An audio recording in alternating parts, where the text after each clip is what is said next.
Assalamualaikum warahmatullahi wabarakatuh. Selamat bertemu Bapak Ibu. Kali ini saya akan membicarakan bagaimana cara mengkonversi angka kredit konvensional dengan angka kredit akumulasi baru atau integrasi berdasarkan Peraturan Badan Kepegawaian Negara Nomor 3 Tahun 2023 tentang angka kredit, kenaikan pangkat dan jenjang jabatan fungsional.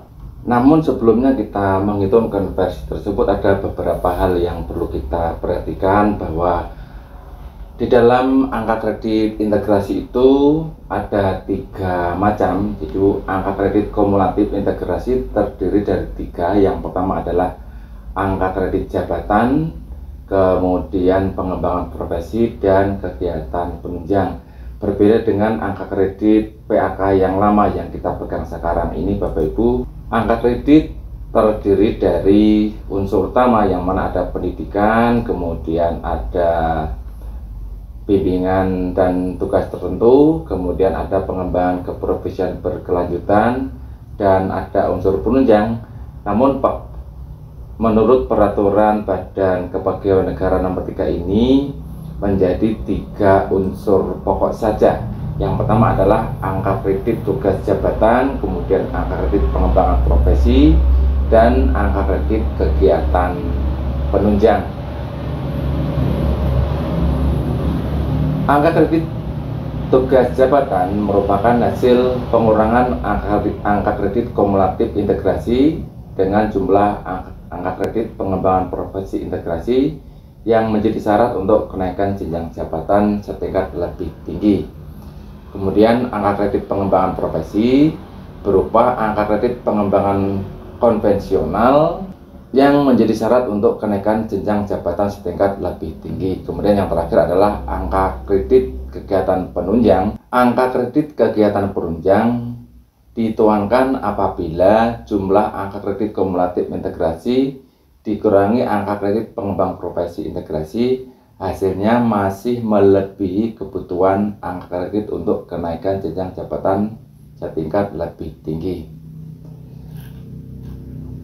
Untuk mengambil salah satu contoh, ada baiknya kita melihat dulu, karena di sini nanti ada nilai dasar Bapak Ibu ya. Di sini ada beberapa tabel yang saya tampilkan, yang mana untuk penempatan angka kredit jabatan fungsional ini ada golongan ruang. Di sini ada golongan ruang 3A, 3B, dan seterusnya. Kemudian di sini ada rentang angka kredit lama atau konvensional.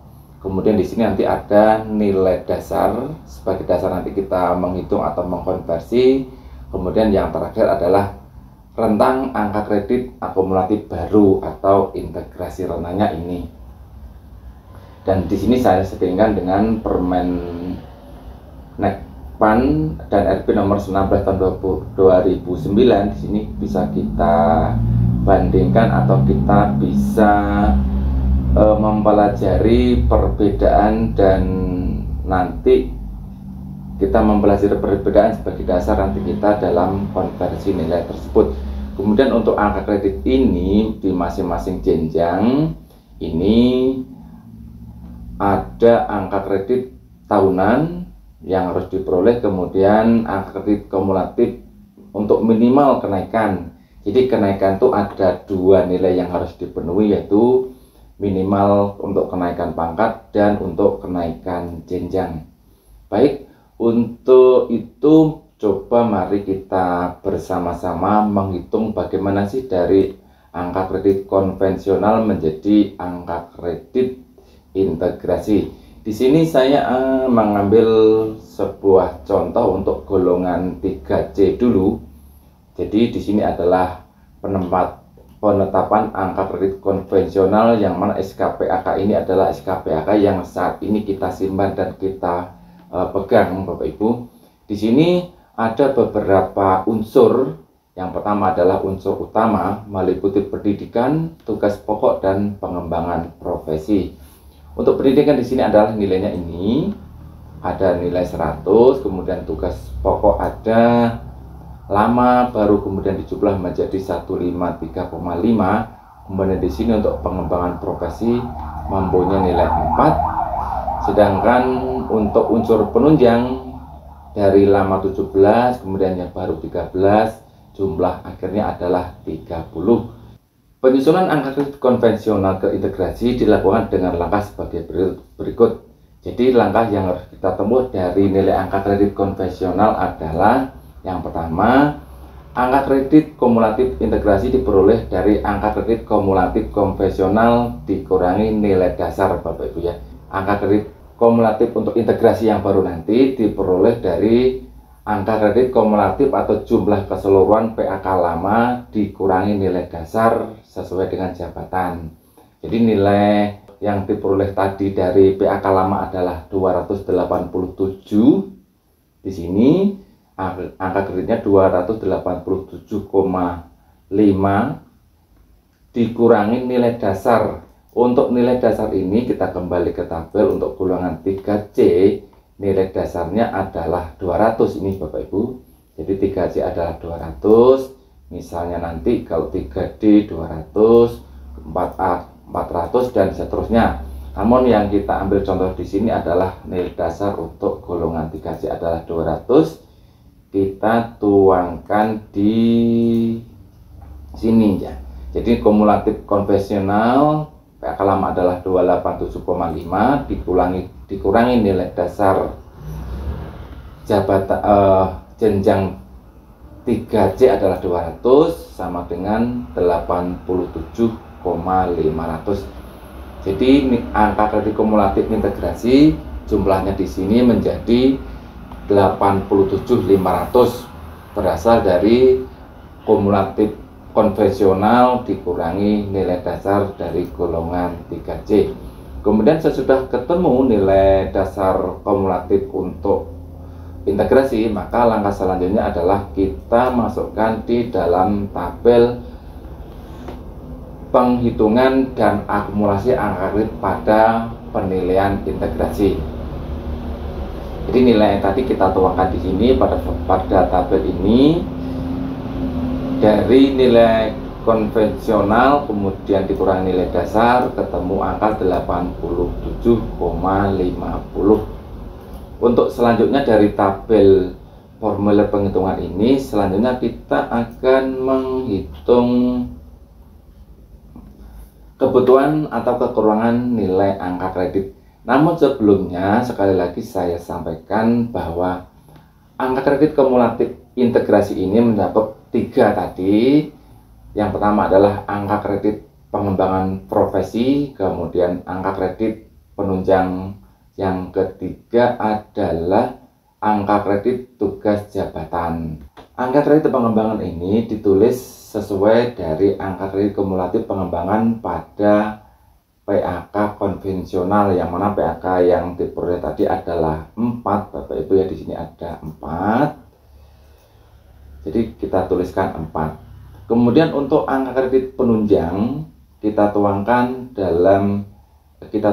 dengan angka 0. Angka 0 itu berasal tadi ini Bapak Ibu, apabila tidak melebihi jumlah 20% dari angka kebutuhan angka kredit untuk naik pangkat setingkat lebih tinggi.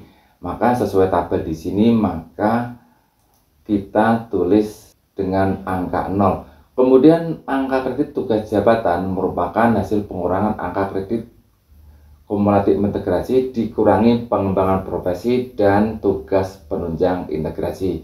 Seperti kita ketahui Bapak Ibu tadi, untuk angka kredit tugas jabatan adalah merupakan angka kredit kumulatif integrasi, yaitu yang sudah ketemu tadi adalah 87,5, kemudian dikurangi angka kredit pengembangan profesi tadi diperoleh adalah 4, kemudian dari angka kredit penunjang adalah 0, maka ditemukan nilai 83,50 angka kredit.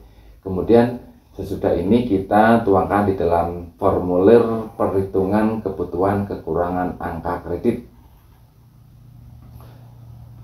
Dari perhitungan penyesuaian angka kredit dari konvensional ke integrasi, di sini ada kolom sebelah kirinya adalah angka kredit konvensional, yang mana angka kredit konvensional tadi adalah dari pendidikan mendapatkan 100, tugas pokoknya adalah 153,5,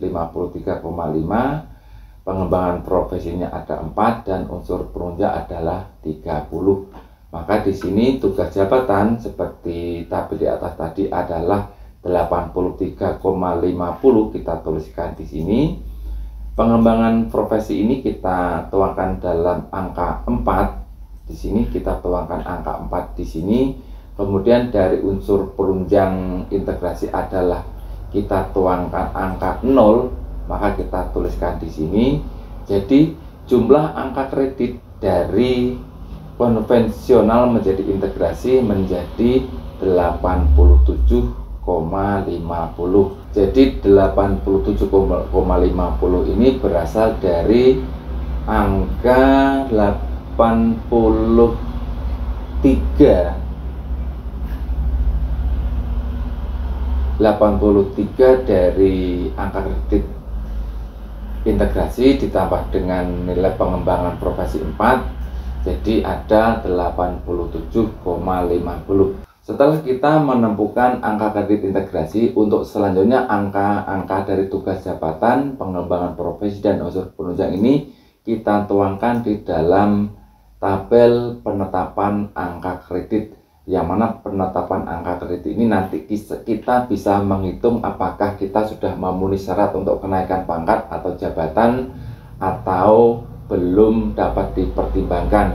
Dari nilai tadi kita tuangkan di sini, ada kolomnya penetapan angka kredit, lama, baru, jumlah, dan kolom peralihan. Di sini tadi sudah kita menemukan angka kredit dari tugas jabatan adalah 83,50. Di sini ada 83,50. Kemudian ada angka pengembangan profesi kita tadi ada angka 4, kita peroleh dari sini tadi angka 4. Kemudian unsur penunjangannya adalah 0, kita masukkan di sini, sehingga jumlah akhir sama, yaitu 87,50. Dari jumlah ini selanjutnya kita akan menghitung kebutuhan apakah nanti kita bisa naik pangkat atau jabatan. Yang pertama di sini ada angka kredit minimal yang harus dipenuhi untuk kenaikan pangkat atau jenjang. Untuk golongan 3C ke 3D, kita kembali kepada tabel tadi yang di sini adalah syarat yang harus dipenuhi apabila kita akan naik pangkat atau jenjang. Untuk 3C ke 3D, syarat minimal kenaikan pangkat adalah 100 dan kenaikan jenjang adalah 200. Jadi di sini ada dua, kenaikan pangkatnya adalah 100, kemudian kenaikan jenjangnya ada 200. Kemudian dari unsur pengembangan profesi untuk 3C ke 3D adalah 6. Coba kita lihat tabel lagi. Dari 3C ke 3D adalah 6, Bapak Ibu di sini, maka kita tuliskan di sini 6. Nah, bagaimana kita menghitung kurang atau sudah berlebih? Jadi dari nilai 83 ini ke 100, jadi kita kurangkan saja 83,50, kita kurangkan dari nilai dasar tadi adalah untuk kenaikan pangkat untuk 3C ke 3D adalah 100, maka masih kekurangan 16,50. Kemudian untuk kenaikan jenjang jabatan di sini karena dipersyaratkan adalah 200 angka kredit, maka di sini dari 83,50 ini kita kurangi 200, masih kurang 116,50. Kemudian yang untuk pengembangan profesi sendiri di sini ada 6 yang dipersyaratkan, dan karena dari angka yang diperoleh baru 4, maka di sini masih ada kekurangan 2 angka kredit. Jadi karena ini masih kurang Bapak Ibu, maka yang bersangkutan belum dapat dipertimbangkan untuk kenaikan pangkat dan jenjang jabatan pada golongan 3D. Demikian Bapak Ibu, mudah-mudahan bisa memberi sedikit gambaran bagaimana kita cara menghitung angka kredit konvensional menjadi angka kredit integrasi berdasarkan peraturan PKN nomor 3 tahun 2023. Demikian, terima kasih. Wassalamualaikum warahmatullahi wabarakatuh.